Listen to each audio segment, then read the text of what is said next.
کہانی شروع ہوتی ہے 1862 سے ایک گاؤں سے، جہاں پر ایک نرس شہر سے آئی تھی۔ اس کو یہاں پر گاؤں کی کمیٹی نے ملنے کے لیے بلایا تھا، اور جب وہ یہاں پر آتی ہے اسے کمیٹی کے لوگ بتاتے ہیں اس گاؤں میں ایک بچی ہے، اس کا نام اینا ہے، اور اینا نے کافی مہینوں سے کچھ بھی نہیں کھایا۔ اس کی فیملی کا یہ کہنا ہے کہ وہ بنا کھائے پیے زندہ ہے۔ اس بات کو 3 سے 4 مہینے گزر چکے ہیں، مطلب اس نے اتنے وقت میں کچھ بھی نہیں کھایا تھا۔ اب کمیٹی یہاں پر یہ پتہ کرنا چاہتی ہے اینا کھانا کھاتی ہے یا نہیں، یا اس میں کوئی جادو یا چمتکار تو نہیں۔ اس لیے ان سب باتوں کو پتہ کرنے کے لیے کمیٹی نے ایک نن اور ایک نرس کو یہاں پر بلایا تھا۔ نن یعنی سسٹر کو پتہ کرنا تھا کہ واقعی یہ سب کچھ گوٹ کی وجہ سے ہے۔ اب نرس اینا کو کے گھر لے کے جاتا ہے۔ اینا کا گھر گاؤں سے دور ہوتا ہے، جہاں پر اکثر اینا کو لوگ دیکھنے آیا کرتے تھے، کیونکہ یہ سب کے لیے ایک حیران کر دینے والی بات تھی کہ ایک بچی جس نے اتنے وقت سے کچھ بھی نہیں کھایا بالکل ٹھیک ہے۔ نرس جب اینا کو دیکھتی ہے تو وہ بھی حیران ہو گئی تھی، کیونکہ اینا دکھنے میں بالکل فٹ لگ رہی تھی۔ اس کی فیملی میں اس کے موم ڈیڈ اور ایک بھائی بھی تھا، مگر اس کے بھائی کی ڈیتھ ہو چکی تھی، اور اس بات کا پتہ کرنے کے لیے نرس قبرستان بھی جاتی ہے، جہاں پر اس کے بھائی کی قبر وہاں مل گئی تھی۔ نن اور نرس دونوں فیصلہ کرتی ہیں کہ 8 گھنٹے نرس ڈیوٹی دے گی اور 8 گھنٹے نن، کیونکہ 14 دن کے بعد انہوں نے کمیٹی کو کچھ رپورٹ دینی تھی کہ اینا کھانا کھاتی ہے کہ نہیں۔ انہیں اسی کام کے لیے یہاں پر بلایا گیا تھا۔ نرس جب اینا پہ نظر رکھتی تھی تو وہ بالکل بھی سوتی نہیں تھی، مگر اس کے باوجود اسے یہ پتہ نہیں چلا تھا کہ اینا کو کھانا کون کھلاتا ہے، لیکن نرس کو اس بات پر پورا یقین تو تھا کہ کوئی نہ کوئی تو ہے جو اینا کو چپکے سے کھانا کھلاتا ہے، کیونکہ وہ جانتی تھی کہ کوئی بھی جادو نہیں ہے۔ اس نے سائنس کو پڑھا تھا، وہ جانتی تھی کہ چاہے کچھ بھی ہو جائے انسان کھائے پیے بغیر زندہ نہیں رہ سکتا۔ نرس اس کے کمرے کی پوری تلاشی بھی لیتی ہے، لیکن اس کو کھانا کہیں سے بھی نہیں ملتا۔ ساتھ میں وہ اینا کی موم سے بھی بات کرتی ہے، جس سے پتہ چلتا ہے کہ اینا کی موم کو اپنے بیٹے کا بہت غم ہے، مگر اینا کی فیملی بہت سی چیزوں پر یقین رکھتی تھی، مطلب ہیل، جہنم، ہیون، ان سب چیزوں پر۔ ایک دن نرس اینا کو اپنے ساتھ واک پر لے کر جاتی ہے۔ یہ اس کو بہت زیادہ واک کرواتی ہے۔ یہ ٹیسٹ کر رہی تھی شاید کہ اتنا زیادہ چلنے کے بعد اسے بھوک لگ جائے، لیکن ایسا بالکل نہیں ہوتا۔ اینا بس پانی پیتی ہے، وہ بھی بہت تھوڑا سا۔ اسی دوران لوگ بھی اس سے ملنے آ رہے تھے، اس کی پک بھی لے رہے تھے۔ ظاہر ہے یہ سب کے لیے حیران کرنے والی بات تھی کہ کھائے پیے بغیر انسان کیسے زندہ ہے۔ ایک دن اس نرس سے ملنے کے لیے ایک جرنلسٹ آتا ہے، جو یہاں پر کچھ خبروں کو حاصل کرنے کے لیے آیا تھا۔ اس کا نام ون تھا، لیکن اسے نرس سے کچھ خاص پتہ نہیں چلتا۔ اسی بیچ میں نرس اینا کی چیکنگ بھی کر رہی تھی، مطلب اس کو اینا کے اندر سب کچھ فٹ لگ رہا تھا۔ نرس سوچتی ہے کہ اکثر اینا دن میں تو کچھ بھی نہیں کھاتی، اس کے موم ڈیڈ اکثر رات کو اس سے ملنے آتے ہیں۔ سوچتی ہے کہ ہو سکتا ہے کہ اس کے موم ڈیڈ اس کو چھپ کے کھانا کھلاتے ہوں۔ اب نرس اینا کے موم ڈیڈ سے کہتی ہے کہ 2 ہفتے تک اینا سے کوئی بھی نہیں ملے گا۔ وہ چاہے تو اینا کو دور سے دیکھ سکتے ہیں، لیکن کوئی بھی اینا کے پاس نہیں آئے گا۔ اینا کی موم کو اس بات پر بہت غصہ آ رہا تھا کہ نرس ان کو ان کی بیٹی سے دور کر رہی ہے، لیکن نرس کو اس بات سے کوئی فرق نہیں پڑتا۔ جب نرس نے ان کی فیملی کو دور کر دیا تھا، کچھ دنوں بعد نرس یہ نوٹس کرتی ہے کہ اینا کا ایک دانت ٹوٹ گیا ہے۔ دانت ٹوٹنے کی وجہ سے اینا کو کافی درد ہو رہا تھا، لیکن یہ بات پھر بھی نرس اس کی فیملی کو نہیں بتاتی۔ باہر نرس ایک لیڈی سے ملتی ہے، اس سے ول کے بارے میں پوچھتی ہے، جو اب تک اس کے پیچھے پڑا ہوا تھا اور اس سے بات کرنا چاہتا تھا۔ وہ لیڈی بتاتی ہے کہ ول پہلے اسی گاؤں میں رہا کرتا تھا، لیکن جب اس نے پڑھائی کرنی تھی تو وہ گاؤں چھوڑ کر شہر چلا گیا۔ لیکن جب وہ اس گاؤں میں نہیں تھا تو گاؤں کے حالات بہت زیادہ خراب ہو گئے تھے، کھانے پینے کے لیے کچھ بھی نہیں تھا، تو اس کی فیملی کی اسی وجہ سے موت ہو گئی۔ لیکن ہم سب نے فیصلہ کیا تھا کہ ہم اس بارے میں کسی کو کچھ نہیں بتائیں گے۔ انہوں نے خود کو اپنے ہی گھر میں بند کر لیا اور بھوک کی وجہ سے مر گئے۔ یہ سب باتیں سننے کے بعد نرس کا دل تھوڑا سا نرم ہو گیا تھا، اس لیے وہ اب ول سے ملنے کا فیصلہ کرتی ہے۔ جب وہ ول سے ملتی ہے تو وہ اسے بتاتا ہے کہ اگر میں اینا سے مل لوں تو کچھ نہ کچھ تو ضرور پتہ لگا لوں گا کہ اینا کو کس طریقے سے کھانا مل رہا ہے، کیونکہ ول کو بھی یہی لگتا تھا کہ کوئی چھپ کر اینا کو کھانا دے رہا ہے، لیکن اینا سب کو یہی کہتی تھی کہ اسے کھانا کھانے کی ضرورت نہیں ہے، اس کو ہیون اور جنت سے کھانا ملتا ہے، وہ اسی کھانے پہ زندہ ہے۔ ایک دن واک پر جانے کے بہانے سے اینا کو نرس ول سے ملوا دیتی ہے۔ لیکن وہ بھی کچھ پتہ نہیں لگا پایا تھا۔ اب آہستہ آہستہ نرس دیکھتی ہے اینا کی طبیعت خراب ہونے لگی تھی۔ نرس ڈاکٹر کو بھی یہاں پہ بلا لیتی ہے، جو یہاں کی کمیٹی کا ہی ڈاکٹر تھا۔ وہ نرس سے کہتا ہے کہ تمہیں زیادہ گہرائی میں جانے کی ضرورت نہیں ہے، تمہیں صرف یہاں پہ یہ پتہ کرنے کے لیے بلایا گیا ہے اینا کھانا کھاتی ہے یا نہیں، اور تمہیں باقی باتوں کے بارے میں کچھ بھی نہیں پتہ کرنا۔ ڈاکٹر اس کی کوئی مدد نہیں کرتا، لیکن اس بات پر نرس کو بہت زیادہ غصہ آتا ہے۔ ادھر اینا کی حالت بہت زیادہ خراب ہو رہی تھی۔ نرس زبردستی اینا کو سوپ پلانے کی کوشش کرتی ہے، وہ پائپ اس کے منہ میں ڈال دیتی ہے، لیکن اینا وہ بھی نہیں پیتی۔ اینا کہتی ہے نرس کو کہ آپ میرے ساتھ زبردستی نہیں کر سکتی۔ نرس اس سے سوری بولتی ہے۔ ایک بار پھر باہر جب نرس اینا کو واک پر لے کر جاتی ہے تو ان کے ساتھ ول بھی تھا۔ اینا ان دونوں کو ایک کنویں کے پاس لے کر جاتی ہے اور کہتی ہے کہ یہ ایک پوتر کنواں ہے۔ اس کے پاس ایک پیڑ بھی تھا جس کی ٹہنیوں پر لوگوں نے دھاگے باندھے ہوئے تھے، لیکن اسی کنویں کے پاس اینا بے ہوش ہو گئی تھی۔ اسے سانس لینے میں بھی دقت محسوس ہو رہی تھی۔ نرس یہ بات سمجھ گئی تھی کہ اگر سب کچھ ایسا چلتا رہا تو اینا بہت جلد مر جائے گی۔ ایک دن نرس جب ناشتہ کر رہی تھی تب اچانک سے اس کے ذہن میں ایک سوچ آتی ہے۔ وہ جلدی سے اینا کے گھر جاتی ہے۔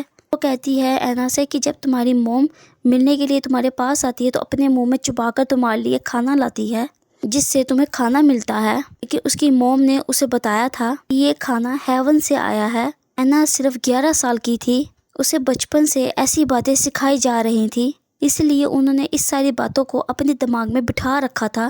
نرس اینا کو سمجھاتی ہے جو تم کھاتی ہو وہ فوڈ کھانا ہے، لیکن اینا کو یہ بات سمجھ نہیں آ رہی تھی۔ نرس اس سے پوچھتی ہے کہ تم اتنی عبادت کیوں کرتی ہو؟ اینا اس کو بتاتی ہے کہ میں دن میں 33 دفعہ عبادت کرتی ہوں، فاسٹ رکھ کر یعنی بھوکا رہ کر مجھے کسی کی آتما کو ہیل سے ہیون میں بھیجنا ہے۔ یہ سب باتیں مجھے میری موم نے بتائی ہیں۔ نرس اس سے پوچھتی ہے کہ کس کی آتما کو تم ہیون میں بھیجنا چاہتی ہو؟ تب اینا بتاتی ہے کہ اپنے بھائی کے اس نے اس کے ساتھ غلط رشتہ رکھا ہوا تھا۔ اس نے اینا سے شادی بھی کر لی تھی، لیکن شادی کے کچھ وقت کے بعد اس کے بھائی کی موت ہو گئی۔ اینا نے اپنے بھائی کے ڈیتھ کے بعد اپنے موم ڈیڈ کو اور اس کے رشتے کے بارے میں بتایا تو انہوں نے اینا سے کہا تھا کہ تمہیں 33 دفعہ عبادت کرنی ہوگی بغیر بھوکا رہ کر، جس سے تمہاری بھائی کی آتما ہیل سے ہیون میں آ جائے گی، کیونکہ ان کو لگتا تھا کہ ان کا بیٹا اینا کی وجہ سے ہی مرا ہے۔ نرس سمجھ چکی تھی کہ سارا پلان اینا کی موم ڈیڈ کا ہے۔ وہ جان بوجھ کر اینا کو مارنا چاہتے ہیں تاکہ اینا اپنے بھائی اور موم ڈیڈ کی حقیقت کسی کو نہ بتا دیں۔ یہ سب باتیں نرس کمیٹی کو تو نہیں بتا سکتی تھی، بس اتنا بتا دیتی ہے کہ اینا کو کھانا ملتا ہے اور اس کی موم چوری چھپے اس کو کھانا دیتی ہیں۔ لیکن نرس کے ساتھ ادھر نند بھی تھی جو کہہ دیتی ہے وہ اس بات کو نہیں جانتی، میں نے ایسا کچھ بھی نہیں دیکھا۔ کمیٹی اپنے سامنے اب اینا کو بھی بلاتی ہے، پھر اس سے پوچھا جاتا ہے کہ کیا تم کھانا کھاتی ہو؟ اینا سب کے سامنے یہ کہہ دیتی ہے کہ میں کھانا کھاتی ہوں، یہ کھانا ہیون سے آتا ہے۔ اب کچھ لوگوں کا ماننا یہ تھا کہ اینا کھانا کھا رہی ہے، مگر کچھ لوگ اس بات کو نہیں مانتے۔ نرس کو جلدی ہی کچھ کرنا تھا کیونکہ اینا کی حالت لگاتار خراب ہو رہی تھی، اسے سانس لینے کی بھی مشکل ہو رہی تھی۔ اس کے لیے نرس ول کے ساتھ مل کر ایک پلان بناتی ہے۔ اس کا پلان یہ تھا کہ وہ اینا کو لے کر اپنے ساتھ جائے گی، مگر کڈنیپ یعنی اغوا کر کے، کیونکہ وہ جان چکی تھی کہ اینا کی فیملی بالکل بھی اچھی نہیں ہے اور انہیں اینا کی بالکل بھی ضرورت نہیں ہے۔ سب گاؤں والوں کو کہتی ہے کہ وہ اینا کے لیے ایک پوجا رکھ رہی ہے جس میں گاؤں کے سبھی لوگ آئیں گے، لیکن اینا نہیں آئے گی کیونکہ وہ بیمار ہے۔ جب سب گاؤں والے پوجا میں مصروف تھے تب نرس اینا کے پاس جاتی ہے۔ اسے سمجھ آ گئی تھی کہ اینا ایسے نہیں سمجھے گی، اسے اس کی موم کی زبان میں ہی سمجھانا ہوگا۔ نرس اس سے کہتی ہے کہ دیکھو اب تم مرنے والی ہو، کیا پتا کہ گوڈ تمہیں نئی زندگی دے دے، ایسی زندگی کہ تمہارے ساتھ کبھی کچھ غلط نہیں ہوا۔ اب تبھی اینا نے نرس کو ہاں بول دیا تھا، کہتی ہے ہاں کہ اگر مجھے نئی زندگی ملی تو میں خوشی خوشی اس نئی زندگی کو جیوں گی۔ نرس اس کو اب اسی کنویں کے پاس لے کر جاتی ہے، کہتی ہے کہ اب تم اپنی آنکھیں بند کر لو، تم آہستہ آہستہ مرنے والی ہو۔ تھوڑی دیر بعد اینا آنکھیں کھولتی ہے۔ وہ اینا کو اینا نہیں بول رہی تھی بلکہ اس نے اس کا نیا نام بھی رکھ دیا تھا۔ جب اینا اپنی آنکھیں کھولتی ہے تو نرس اس سے کہتی ہے تمہیں بھوک لگی ہے؟ وہ کہتی ہے ہاں مجھے بھوک لگی ہے۔ وہ کہتی ہے کہ مجھے کھانا کھانا ہے۔ نرس اس کو کھانا کھلاتی ہے اور یہیں پر چھوڑ کر چلی جاتی ہے۔ جا کر اس نے اس کے گھر کو آگ لگا دی تھی۔ پھر اگلے ہی سین میں ہمیں دکھایا جاتا ہے کہ نرس کمیٹی کے سامنے آتی ہے اور اسے بتاتی ہے کہ اینا مر چکی ہے۔ اس نے پہلے سے ہی اپنی ڈائری میں لکھ لیا تھا کہ اتنے بجے اس کی طبیعت خراب ہوئی اور اینا مر گئی۔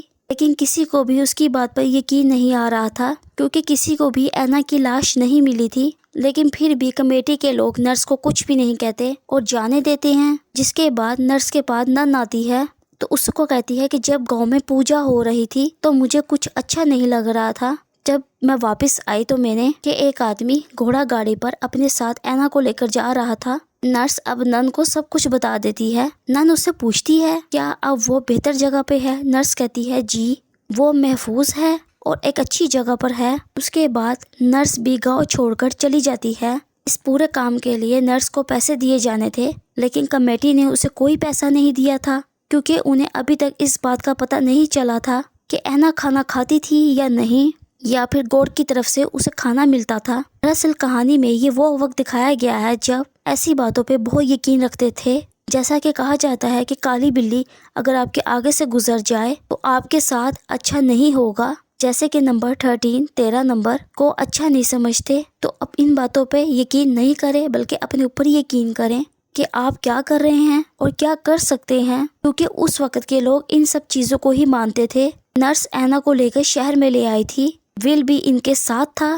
یہ سڈنی میں آ گئے تھے اپنی نئی پہچان کے ساتھ۔ نرس نے سب کو یہ نہیں بتایا تھا کہ اینا کے موم ڈیڈ اور اس کے بھائی نے اس کے ساتھ کیا کیا کیا، بلکہ نرس کو اینا کی صرف جان بچانی تھی اور اسے اپنی بیٹی بنا لیا تھی اور ول کے ساتھ شادی کر لی تھی۔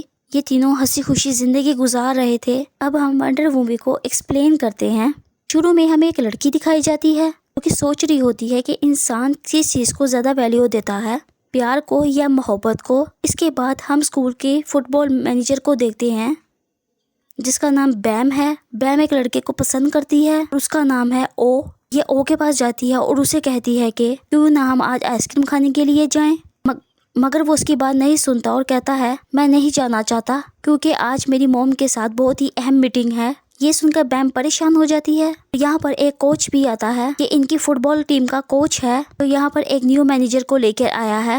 اس نیو مینیجر کا نام ہے نینو۔ نیو مینیجر دکھنے میں کافی زیادہ پیاری ہے، اچھی باتیں کرتی ہے، کافی زیادہ خوش اخلاق بھی لگتی ہے، اس کی وجہ سے وہ سب کو بہت زیادہ اچھی لگ رہی ہوتی ہے۔ مگر بیم کو یہ بات اچھی نہیں لگتی، اسے دیکھ کر یہ بہت زیادہ جیلس ہوتی ہے۔ پھر بعد میں ہم دیکھتے ہیں کہ یہ سارے لوگ نیو مینیجر کو پارٹی دینا چاہتے ہیں، ان کو ویلکم پارٹی دینا چاہتے ہیں، جس کی وجہ وہ سارے خوش ہیں۔ نئی مینیجر نینو بھی مان جاتی ہے۔ وہی لڑکا او جو پہلے کہہ رہا ہوتا ہے وہ اپنی موم سے بات کرنے کے لیے جانا ہے، اب وہ پارٹی میں آنے کے لیے بالکل تیار تھا اور یہ بات بیم کو بالکل بھی اچھی نہیں لگتی۔ آہستہ آہستہ اس کی نفرت نینو کے لیے بڑھتی جا رہی ہے۔ اب کیونکہ یہ تو پرانی مینیجر تھی، نیو مینیجر سے یہ بہت زیادہ کام کرواتی ہے اور خود بیٹھی رہتی ہے، اس سے ہر کام کرواتی ہے۔ اور جب یہ او یہ بات دیکھتا ہے تو وہ آ کر اس لڑکی نینو سے کہتا ہے کہ میں تمہاری مدد کروں گا، اور ساتھ میں بیم سے بھی کہتا ہے کہ اسی سے سارے کام کروا رہی ہو، خود تو کوئی کام کر نہیں رہی ہو۔ اور یہاں پر اب بیم کو اور زیادہ غصہ آ جاتا ہے، اس کے لیے کہ دل میں اب نینو کے لیے نفرت پیدا ہو گئی تھی۔ جب یہ لوگ باتھ روم جاتی ہے تو باتھ روم کی دیوار پہ وہ اپنی وش لکھتی ہے، کاش اس کے فیس سے یعنی نینو کے فیس سے اسمیل آنے لگے۔ بعد میں نینو بیم سے ملنے کے لیے آتی ہے اور پھر وہ دیکھتی ہے کہ کس طرح نینا نے دیوار پہ لکھا ہوا ہے کہ اس کے فیس سے اسمیل آئے۔ جبکہ نینا نے یہ بات دیکھی تو اسے پریشان ہونا چاہیے، مگر وہ پریشان نہیں ہوتی بلکہ وہ اسمائل کرنے لگتی ہے، مگر اس کی اسمائل دکھنے میں کافی ڈراؤنی تھی۔ بیم رات کو اپنی ڈائری میں لکھ رہی ہوتی ہے کہ وہ آج کس طرح سے وہ ایک نیو لڑکی سے ملی اور وہ نیو لڑکی اسے بالکل بھی اچھی نہیں لگتی، اور اچھا وہ اس لڑکی نے دیکھ لیا کہ میں نے وہ دیوار پر اس کے لیے کیا لکھا تھا۔ اگلے دن بیم جب نینو کے پاس سے گزرتی ہے تو اسے بہت زیادہ اسمیل آنے لگتی ہے۔ اسے سمجھ نہیں آ رہا تھا کہ یہ اسمیل کہاں سے آ رہی ہے، شاید یہ اسمیل شرٹ سے آ رہی ہے۔ اور بعد میں یہاں پر او بھی آ جاتا ہے۔ ایک دم سے بیم ایسی دکھاتی ہے کہ وہ جیسے وہ نینو کی ہیلپ کر رہی ہو، نینو کے ساتھ کام کر رہی ہو، اور وہ دکھاتی ہے کہ وہ جیسے بہت زیادہ اچھی لڑکی ہو، اور بعد میں ان شرٹس کو دھو بھی دیا جاتا ہے۔ اور تب بیم کو پتہ چلتا ہے کہ اصل میں یہ اسمیل نینو میں سے آ رہی ہے، کیونکہ شرٹ تو دھل چکی ہیں۔ باقی لڑکوں کو بھی لگ رہا تھا یہ اسمیل بیم سے آ رہی ہوگی، لیکن بعد میں ان کو پتہ چلتا ہے کہ یہ اسمیل تو نینو کے فیس سے آ رہی ہے، اور نینو کو خود بھی سمجھ نہیں آ رہا تھا کہ اس کے فیس سے اتنی اسمیل کیوں آ رہی ہے۔ بیم کو بھی سمجھ آ گیا تھا کہ یہ وال پہ جو کچھ بھی لکھتی ہے وہ سچ ہو جاتا ہے، اس لیے وہ دوبارہ سے دیوار کے پاس جاتی ہے اور وہاں پہ لکھتی ہے کہ او مجھے پسند کرنے لگے۔ پھر اگلے سین میں ہم دیکھتے ہیں کہ یہ کوچ کے پاس کھڑی ہوتی ہے، تبھی دونوں کے پاس ایک بال آتا ہے۔ او اس بال کو بیم پہ لگنے نہیں دیتا۔ بیم کو لگتا ہے شاید اس کا لکھا سچ ہونے والا ہے، جبکہ او کہتا ہے کہ میں تو یہاں پر کوچ کو بچانے کے لیے آیا تھا۔ تمہیں بچانے کے لیے نہیں۔ بیم کہتی ہے جو کچھ میں نے لکھا وہ سچ نہیں ہوا۔ پھر یہاں پر ایک اور لڑکا ٹینگ بھی آتا ہے جو بیم سے کہتا ہے کہ تمہیں لگتا ہے کہ وہ تمہیں پسند کرے گا، یہ تمہاری حفاظت کرے گا، تمہاری حفاظت کرنے سے تو بہتر ہے کہ کسی ڈوگ کی حفاظت کی جائے۔ یہ بات بیم کو بالکل بھی اچھی نہیں لگتی، اس لیے اسے بہت زیادہ غصہ آتا ہے۔ اور اگلی دفعہ جب یہ باتھ روم جاتی ہے تو یہ ٹینگ کے بارے میں غصے سے دیوار پر لکھ دیتی ہے کہ ٹینگ ایک ڈوگ ہے۔ بعد میں جب اسکول کے سب اسٹوڈنٹ فٹ بال کھیل رہے ہوتے ہیں تب ہی ٹینگ اس طرح سے بیہیو کرنے لگتا ہے جیسے کہ وہ ڈوگ ہو۔ وہ سب پر بھونک رہا تھا اور وہ بالکل کتے کی طرح بن چکا تھا، جس کی وجہ سے اسے پکڑ کے جلدی سے ایمبولینس میں لے کر جایا جاتا ہے کیونکہ اس کی حالت بہت زیادہ خراب تھی۔ بیم کو یہ بات سمجھ میں آ گئی تھی وال کے اوپر اگر یہ کسی کی نفرت کو لکھتی ہے تو وہ سچ ہو جائے گا، اگر وہ کسی سے محبت میں کچھ لکھتی ہے تو وہ سچ نہیں ہوگا۔ اب اسی بات کو پروف کرنے کے لیے وہ اس بات کا ٹیسٹ لیتی ہے۔ جب نینو اس کے سامنے بیٹھی ہوتی ہے تو وہ ٹیبل پہ لکھتی ہے نینو ایک ڈوگ ہے۔ اس کو لگتا ہے کہ نینو ڈوگ کی طرح ایکٹنگ کرنا سٹارٹ ہو جائے گی، مگر ایسا کچھ بھی نہیں ہوتا۔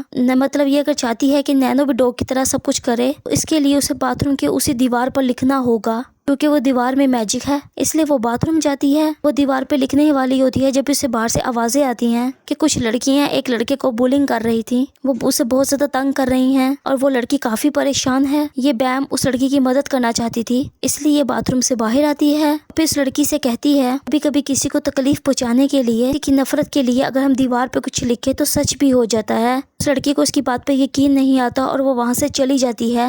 اور پھر بعد میں ہم دیکھتے ہیں کہ نینو جس میں سے اسمیل آ رہی تھی اس میں سے اسمیل آنا ختم ہو جاتی ہے اور وہی لڑکا جو کہ ڈوگ کی طرح بیہیو کر رہا تھا ٹینگ، وہ بھی بالکل ٹھیک ہو جاتا ہے۔ بیم یہ دیکھ کر حیران ہو جاتی ہے اور یہ فوراً سے بھاگ کر باتھ روم کی طرف جاتی ہے۔ وہاں جا کر یہ دیکھتی ہے کہ میڈ باتھ روم کو صاف کر رہی تھی، دیوار پہ سے اس نے لکھی ہوئی ساری باتیں مٹا دی تھی۔ بیم کہتی ہے کہ تم نے یہ کیوں مٹائی، اسے یہیں لکھا رہنے دو، اور وہ کہتی ہے کہ یہی میرا کام ہے اور میں ضرور کروں گی، اور اگر تم مجھے تنگ کرو گی تو میں تمہاری شکایت جا کر پرنسپل کو لگاؤں گی۔ کیونکہ بیم نے اس کے ساتھ بدتمیزی کی ہوئی ہے اس لیے اس میڈ کو بہت زیادہ غصہ آتا ہے اور وہ کوچ کو جا کر وہ سب کے بارے میں بتا دیتی ہے کہ وہ کس طرح سے اس کے ساتھ بدتمیزی کرتی ہے، اسے صفائی کا کام بھی نہیں کرنے دیا۔ یہ بات سن کر کوچ کو بھی غصہ آتا ہے، وہ بیم کو بلاتا ہے اور بیم سے کہتا ہے کہ تم ان سے معافی مانگو۔ بیم کہتی ہے کہ میں ان سے معافی نہیں مانگوں گی، اور وہ یہاں سے چلی جاتی ہے اور سیدھا باتھ روم میں جاتی ہے اور کچھ ایسا لکھتی ہے کہ کچھ دیر بعد یہ خود بھی پریشان ہو جاتی ہے کیونکہ وہ دیکھتی ہے کہ اس نے جس میڈ کے بارے میں لکھا تھا اس نے اپنے آپ کو مار دیا۔ اس کے بعد وہ لڑکی بھی آتی ہے جسے بولنگ کیا جا رہا تھا، اب وہ اس کی باتوں کا یقین کر رہی ہوتی ہے۔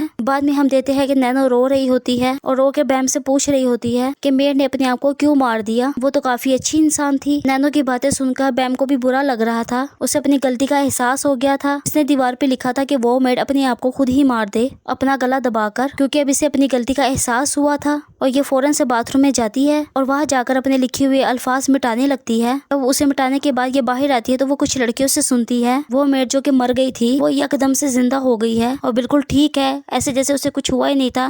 پھر بعد میں بیم نینو کو دیکھتی ہے اور او کو دیکھتی ہے جو دونوں ایک دوسرے کے ساتھ بیٹھے ہوتے ہیں اور کافی اچھے دوست تھے، اور پھر یہ جیلس ہو جاتی ہے اور وہی نینو جو خوش ہو کر باتیں کر رہی تھی اپنے منہ کو چھپا کر بھاگنے لگتی ہے۔ اس کے فیس پر بہت زیادہ پمپلس بن چکے تھے اور سمجھ آ رہا تھا کہ وہ صرف بیم کی وجہ سے بنے ہیں، اسی نے اس کے وال پر اس بارے میں لکھا ہوگا اور اسے اپنی غلطیوں کا بالکل بھی احساس نہیں ہے۔ آدھی رات کو بیم جاگتی ہے تو دیکھتی ہے اس کے سامنے میڈ اور وہ نینو بیٹھی ہوتی ہے، تو بار بار ان سے یہ پوچھ رہی ہوتی ہے کہ تم نے میڈ کو مارنے والی بات کیوں لکھی، تم نے اس کے ساتھ ایسا کیوں کیا، اور وہ تب بار بار اسے پوچھ رہی ہوتی ہے۔ تبھی بیم کی آنکھ کھل جاتی ہے اور یہ سب کچھ اس کا خواب تھا۔ نینو اور میڈ اس کے سامنے بھی موجود نہیں تھے۔ اگلے دن جب سارے اسٹوڈنٹ کلاس میں پڑھ رہے ہوتے ہیں اور ایک لڑکی پڑھتے ہوئے اٹھتی ہے اور ونڈو سے چھلانگ لگا کر اپنے آپ کو مار دیتی ہے، بین یہ سب کچھ دیکھ کے حیران ہو جاتی ہے اور فوراً سے بھاگ کر واش روم میں جاتی ہے کیونکہ اس نے تو ایسا کچھ بھی نہیں لکھا تھا۔ وہاں پر کسی اور لڑکی نے اس لڑکی کے مرنے کے بارے میں لکھا ہوا تھا، بلکہ یہ کوئی اور لڑکی تھی، وہ لڑکی نہیں تھی، وہی لڑکی تھی جسے بولنگ کیا جا رہا تھا، جسے بیم نے اس دیوار کے میجک کے بارے میں بتایا تھا۔ پھر آہستہ آہستہ سارے اسٹوڈنٹس باتھ روم میں جاتے ہیں اور کچھ نہ کچھ لکھ کر آتے ہیں۔ پورے اسکول کی سچویشن کنٹرول سے باہر ہو جاتی ہے، یہاں تک کہ اسکول کے پرنسپل کو بھی مار دیا جاتا ہے۔ پورے اسکول میں یہ انفارمیشن پھیل چکی تھی اور ہر کوئی اس دیوار کا غلط استعمال کر رہا تھا۔ بعد میں بین کو پتہ چلتا ہے کہ یہ انفارمیشن اسی لڑکی نے پھیلائی ہے جسے اس نے اس کے بارے میں بتایا تھا۔ بیم اس لڑکی کے پاس جاتی ہے اور اسے کہتی ہے کہ میں نے تم بات بتائی تھی اور تم نے سب کو بتا دی، اس سے تم جانتے ہو کتنا نقصان ہو رہا ہے، کتنے لوگوں کی جان جا رہی ہیں۔ اس پہ وہ لڑکی کہتی ہے کہ میں نے جو کیا اچھا کیا ہے، جو کوئی غلط کام کرے گا اسے سزا ملے گی۔